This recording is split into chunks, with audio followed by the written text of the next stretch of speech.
Si bien es cierto, estábamos en cumplimiento de una obligación constitucional como Fuerzas Armadas, que era en cierta medida defender la integridad de nuestra nación. Del Estado. Del Estado. No era tanto un gobierno, del Estado. Del Estado. Este momento para nosotros nos dejó incluso de ser doloroso.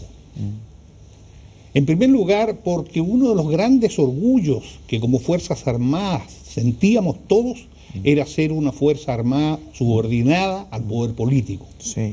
Una Fuerza Armada no golpista, una Fuerza Armada que a lo largo de su historia había respetado en forma normal la Constitución y las leyes. Siempre. Y sin embargo, en esta ocasión nos veíamos obligados a romper esa tradición de la cual nos sentíamos enormemente orgullosos. Sí.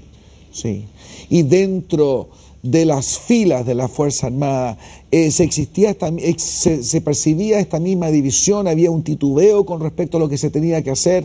Yo me acuerdo que la población gritaba, ¿no? Tiraban, incluso me acuerdo nos tiraban trigo, nos tiraban trigo en los cuarteles. Pero dentro de las filas, ahora, años después, se puede conversar. ¿Cómo se percibía todo este momento? En realidad, las Fuerzas Armadas en general, como consecuencia de ser una serie de instituciones enormemente monolíticas y jerarquizadas, si bien es cierto, hubo gente, ¿no es cierto?, que no estuvo de acuerdo, esta fue infinitamente minoritaria. En primer lugar, porque teníamos conciencia de que la situación del país en esos momentos era crítica. Era una situación crítica y que nos estaba llevando a un enfrentamiento que iba a ser muy difícil de controlar.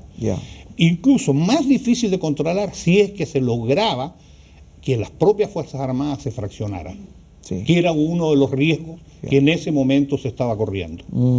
Por lo cual me atrevería a decir, ¿no es cierto?, que la situación del país era a tal grado crítica que no quedaba otra posibilidad, quedaba posibilidad alguna que asumir las responsabilidades que en ese momento se adquirieron. Era tremendamente preocupante. Ese día fue tremendamente difícil, congestionante. ¿Cómo fue para ustedes dos? ¿Dónde reciben sus órdenes? ¿Qué pasó?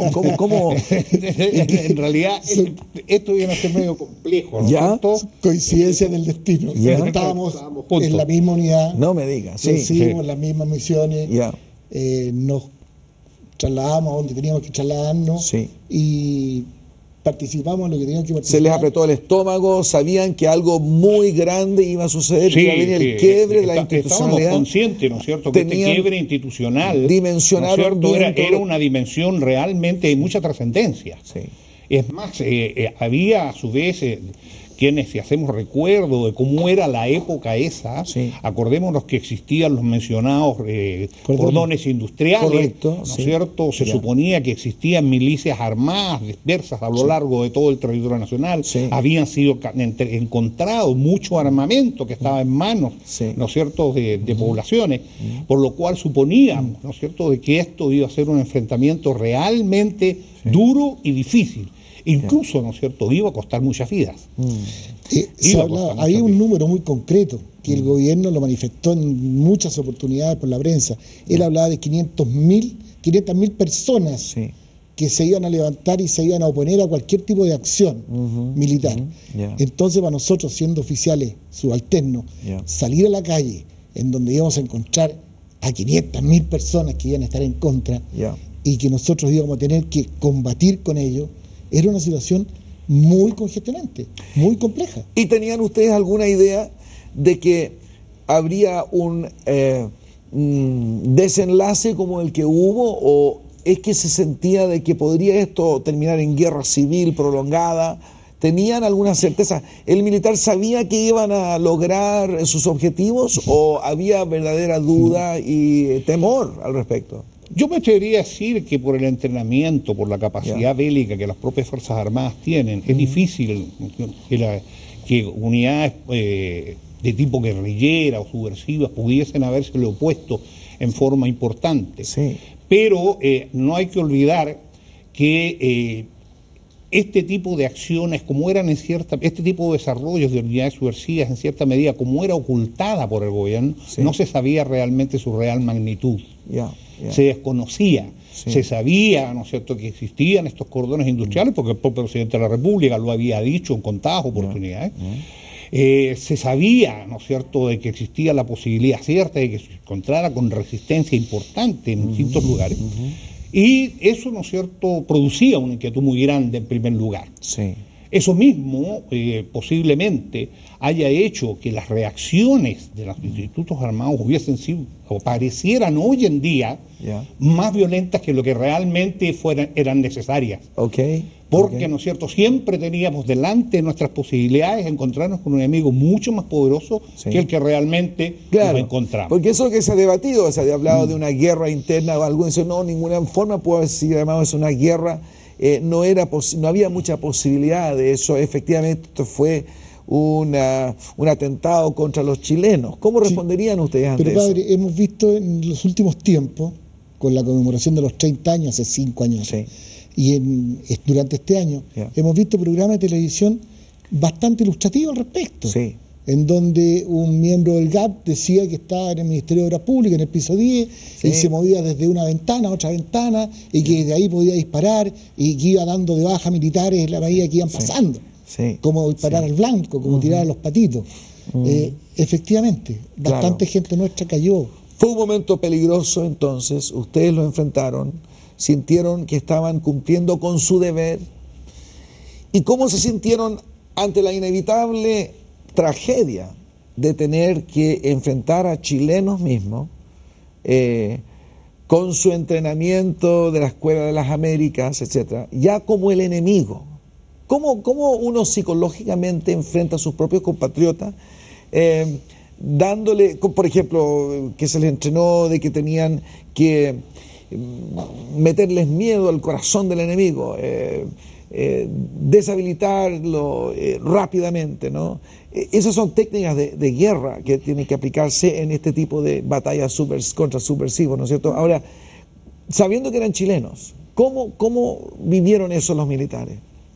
La verdad es que fue una situación de mantener el control, especialmente de la tropa, de la gente más joven que uno todavía. Y yo nunca me sentí que estaba frente a un enemigo, sino que sentía que eran chilenos y que tenía que cautelarlo y que tenía que buscar la mínima, el mínimo daño posible, tratar de cautelarlo, incluso durante el control de emergencia y cosas. Había gente que se tomaba y se les llevaba a las casas, en vez de llevar, se les transportaba a sus domicilios porque no tenía sentido otras cosas. Entonces, ¿cuál fue la reacción de Chile inmediata después de el pronunciamiento? El mismo día. Se abrieron las ventanas, salieron las banderas, la gente empezó a brindar con champaña. Y una persona, me acuerdo, que salió a la calle y me entregó 2 pistolas, porque yo tenía esta para defenderme del marxismo, qué sé yo, y se la entregó a usted. Vale decir, era una situación más bien de tipo festiva. Hoy en día, cuando uno hace recuerdo de esos hechos, parece que fuesen mentiras. Pero quienes nos tocó vivirlo, ¿no es cierto?, sabemos de que eso fue efectivo. La mayor parte de la población estuvo totalmente de acuerdo con el pronunciamiento de las Fuerzas Armadas. ¿Políticos? Políticos de todas las tendencias.